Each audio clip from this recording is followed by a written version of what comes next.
One of the biggest complaints about the original The Legend of Zelda The Wind Waker was just how much time was spent sailing around. In all likelihood, the bulk of most people's experience with the game was probably spent at sea, sailing to their next destination.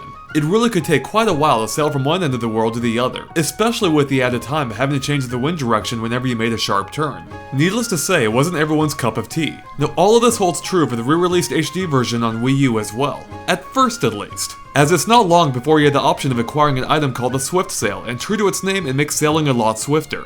Not only does it automatically change the direction of the wind as you turn, but it also vastly increases your ship's top speed. But we wanted to find out by just how much. So we decided to put the two head-to-head in a race across the Great Sea to see the difference. Now we'll be starting from the westernmost edge of the game world at sunrise, and racing in a straight line across 7 tiles of the Great Sea until we reach the eastern edge of the world here. Now that we know the race course, let's go to the starting line.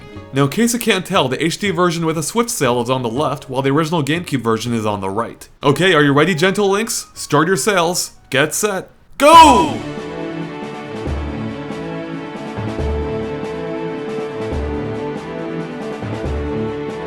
Okay, so this might actually be the most boring race ever conceived. What idiot came up with this idea? So let's go ahead and skip to just before the finish line. So no great surprise, the Swift Sail won, taking a mere 3 minutes and 50 seconds across the Great Sea. And as you can tell by the bright blue sky, it's still day out. Unfortunately for the GameCube version, not only is Link still sailing, but he's nowhere close to the finish line at this point. So let's skip ahead and check in when he is. Uh-oh, it's completely dark out. Things aren't looking good. He finally pokes across the finish line at exactly the 7-minute mark. So clearly the HD version Swift Sail is quite a bit faster, 80% faster to be exact, which is nearly double. So to break it down, in the GameCube version it would take about 1 minute to cross just one of the tiles on the map at full speed, whereas it would take a mere 33 seconds using the Swift Sail.